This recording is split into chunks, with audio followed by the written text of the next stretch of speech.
नमस्कार। आकाशवाणी जयपुर अजमेर से प्रस्तुत हैं प्रादेशिक समाचार।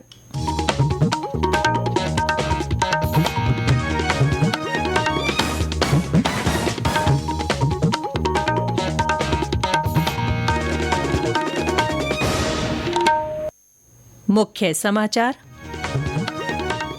प्रधानमंत्री नरेंद्र मोदी आज पुणे से 22,600 करोड़ रुपए से अधिक की विभिन्न परियोजनाएं राष्ट्र को करेंगे समर्पित।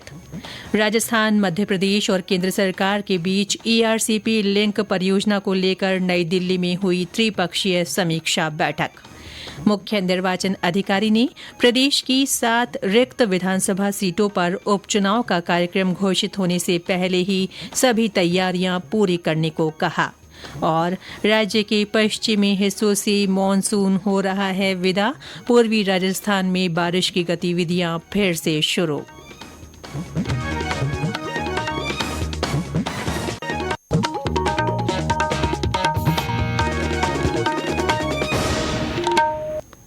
समाचारों के साथ मैं रितिका गुप्ता और अब समाचार विस्तार से। प्रधानमंत्री नरेंद्र मोदी आज महाराष्ट्र के पुणे से 22,600 करोड़ रुपए से अधिक की विभिन्न परियोजनाएं राष्ट्र को समर्पित करेंगे। वे कई विकास कार्यों का उद्घाटन और शिलान्यास करेंगे। प्रधानमंत्री सुपर कंप्यूटिंग तकनीक के क्षेत्र में भारत को आत्मनिर्भर बनाने की सरकार की प्रतिबद्धता के अनुसार राष्ट्रीय सुपर कंप्यूटिंग मिशन के तहत देश में विकसित लगभग 130 करोड़ रुपए के 3 परम रुद्र सुपर कंप्यूटर राष्ट्र को समर्पित करेंगे। अग्रणी वैज्ञानिक अनुसंधान को सुविधाजनक बनाने के लिए ये सुपर कंप्यूटर पुणे, दिल्ली और कोलकाता में लगाए गए हैं। श्री मोदी मौसम और जलवायु अनुसंधान के लिए तैयार एक उच्च प्रदर्शन कंप्यूटिंग प्रणाली का उद्घाटन भी करेंगे। प्रधानमंत्री 200 करोड़ रुपए की लागत के 20 एलएनजी स्टेशन राष्ट्र को समर्पित करेंगे। वहीं 500 फास्ट इलेक्ट्रिक वाहन चार्जिंग स्टेशन की भी सौगात देंगे। श्री मोदी ट्रक ड्राइवरों को राजमार्गों पर सुविधाएं प्रदान करने वाली 2,170 करोड़ रुपए लागत की विश्राम गृह योजना का शुभारंभ करेंगे। प्रधानमंत्री नरेंद्र मोदी के नेतृत्व वाली सरकार के तीसरे कार्यकाल में पहले 100 दिनों में किए गए महत्वपूर्ण कामों के बारे में जानकारी देने के लिए आकाशवाणी जयपुर के प्रादेशिक समाचार बुलेटिनों में विशेष श्रृंखला चलाई जा रही है। आज हम आपको बताएंगे सरकार द्वारा समावेशी विकास के लिए किए गए प्रयासों के बारे में। केंद्र सरकार ने सिर्फ 100 दिनों के भीतर बुनियादी ढांचा, कृषि, महिला सशक्तिकरण, अनुसूचित जाति जनजाति, अन्य पिछड़ा वर्ग और गरीबों के कल्याण के लिए 15 लाख करोड़ रुपए का निवेश किया है। इससे कृषि, ग्रामीण क्षेत्रों, राजमार्गों, रेलवे, हवाई संपर्क और बंदरगाहों के विकास में उल्लेखनीय प्रगति हुई है।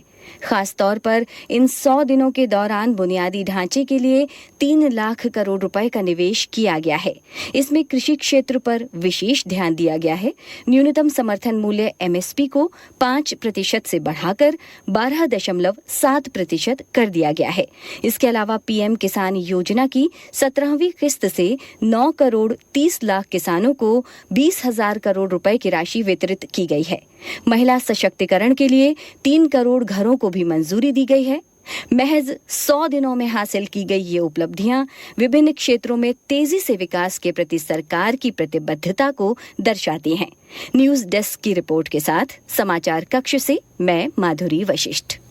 वर्ष 2023-2024 के दौरान देश का कुल खाद्य अनाज उत्पादन 3,322 लाख मीट्रिक टन हुआ है, जो एक रिकॉर्ड है।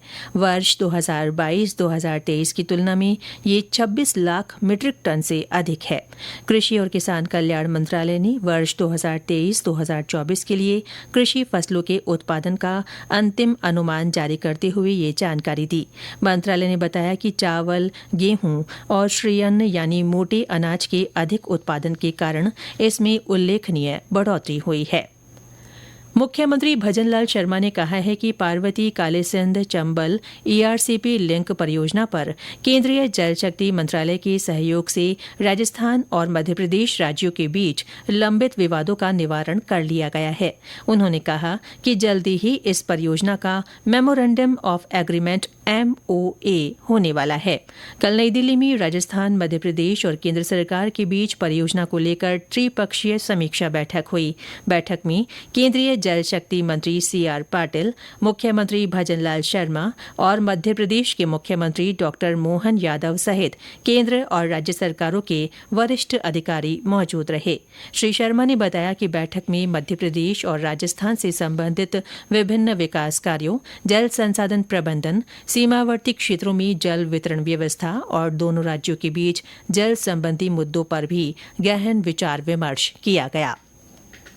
उपराष्ट्रपति जगदीप धनखड़ आज जयपुर के दौरे पर रहेंगे। वे शाम को आदर्श नगर के दशहरा मैदान में आयोजित हिंदू आध्यात्मिक और सेवा मेला 2024 का उद्घाटन करेंगे। इस दौरान कई गणमान्य लोग मौजूद रहेंगे। ये समाचार आकाशवाणी जयपुर अजमेर से प्रसारित किए जा रहे हैं। मुख्य निर्वाचन अधिकारी नवीन महाजन ने प्रदेश के 7 जिलों की एक खाली विधानसभा सीटों पर उपचुनाव का कार्यक्रम घोषित होने से पहले ही सभी तैयारियां पूरी करने को कहा है। कल इन जिलों के निर्वाचन अधिकारियों के साथ उपचुनाव की तैयारियों के संबंध में श्री महाजन ने वीडियो कॉन्फ्रेंस के माध्यम से बैठक की। बैठक में मतदाता सूचियों से संबंधित लंबित आवेदनों के निस्तारण, अलवर जिले में EVM मशीनों की प्रथम स्तरीय जांच और सहायक मतदान केंद्रों के प्रस्ताव, सेक्टर अधिकारियों की नियुक्ति और प्रशिक्षण जल्द पूरा करने को कहा गया। गौरतलब है कि दौसा, झुंझुनू, टोंक, नागौर, उदयपुर, डूंगरपुर और अलवर जिलों की एक खाली विधानसभा सीटों पर उपचुनाव कराए जाएंगे। जयपुर के सांभर लेक स्थित राजकीय शाकंभर स्नातकोत्तर महाविद्यालय में आज 1 दिवसीय कौशल, रोजगार और उद्यमिता शिविर तथा करियर सेमिनार का आयोजन किया जा रहा है। शिविर में रोजगार, स्वरोजगार प्रशिक्षण, करियर मार्गदर्शन से संबंधित निजी और सार्वजनिक क्षेत्र के करीब 45 संस्थान उम्मीदवारों का चयन करेंगे। कौशल, रोजगार और उद्यमिता विभाग की वार्षिक कार्य योजना वर्ष 2024-2025 के क्रियान्वयन के तहत ये शिविर लगाया जा रहा है। पश्चिमी राजस्थान से एक और जहां मानसून की विदाई हो रही है, वहीं पूर्वी राजस्थान में बारिश का दौर एक बार फिर से शुरू हो गया है। कल कुछ शहरों में हल्की से मध्यम बारिश हुई। बांसवाड़ा, भरतपुर, चित्तौड़गढ़, दौसा, डूंगरपुर, प्रतापगढ़ और सलुम्बर में कई जगह बरसात हुई। इस बीच आज राजधानी जयपुर में सुबह से बादल छाए हुए हैं और मौसम सुहावना बना हुआ है। मौसम विभाग के अनुसार पूर्वी राजस्थान के कोटा और उदयपुर संभाग के कुछ भागों में बादल गरजने के साथ बारिश की गतिविधियां आज से 23 सितंबर तक होने की संभावना है। भरतपुर, जयपुर, अजमेर संभाग के कुछ भागों में कल से बारिश का पूर्वानुमान है। दक्षिणी पश्चिमी राजस्थान में 28 से 30 सितंबर के दौरान कहीं कहीं बरसात हो सकती है। इस बीच कुछ शहरों में दिन का पारा 40 डिग्री सेल्सियस के पार पहुंच गया। बीकानेर, श्रीगंगानगर, फलौदी और सीकर के फतेहपुर में अधिकतम तापमान 40 डिग्री से ज्यादा रिकॉर्ड किया गया। राज्य में उपभोक्ताओं को रियायती दर पर प्याज उपलब्ध करवाए जाएंगे। खाद्य और नागरिक आपूर्ति मंत्री सुमित गोदारा और सहकारिता मंत्री गौतम कुमार दत्त ने कल जयपुर के नेहरू सहकार भवन से प्याज की 10 वैन को हरी झंडी दिखाकर रवाना किया। इस अवसर पर श्री गोदारा ने कहा कि केंद्र और राज्य सरकार आम जन को महंगाई से राहत देने के लिए लगातार प्रयास कर रही है। इसी कड़ी में उपभोक्ताओं को 35 रुपए प्रति किलो की दर पर प्याज उपलब्ध करवाए जा रहे हैं। उन्होंने कहा कि किसानों को भी उनकी उपज के अच्छे दाम मिले, इस पर सरकार का ध्यान केंद्रित है। प्रधानमंत्री नरेंद्र मोदी आगामी रविवार को आकाशवाणी की मन की बात कार्यक्रम में अपने विचार साझा करेंगे। ये इस मासिक रेडियो कार्यक्रम की 114वीं कड़ी होगी। श्रोता कल तक टोल फ्री नंबर 1800-117800 पर कार्यक्रम के लिए सुझाव भेज सकते हैं। और अंत में मुख्य समाचार एक बार फिर। प्रधानमंत्री नरेंद्र मोदी आज पुणे से 22,600 करोड़ रुपए से अधिक की विभिन्न परियोजनाएं राष्ट्र को समर्पित करेंगे। राजस्थान, मध्य प्रदेश और केंद्र सरकार के बीच ERCP लिंक परियोजना को लेकर नई दिल्ली में त्रिपक्षीय समीक्षा बैठक हुई। मुख्य निर्वाचन अधिकारी ने प्रदेश की 7 रिक्त विधानसभा सीटों पर उपचुनाव का कार्यक्रम घोषित होने से पहले ही सभी तैयारियां पूरी करने को कहा है। और पश्चिमी राजस्थान से मानसून की विदाई हो रही है, वहीं पूर्वी राजस्थान में बारिश का दौर एक बार फिर से शुरू हो गया है। इसके साथ ही प्रादेशिक समाचार बुलेटिन समाप्त हुआ। नमस्कार।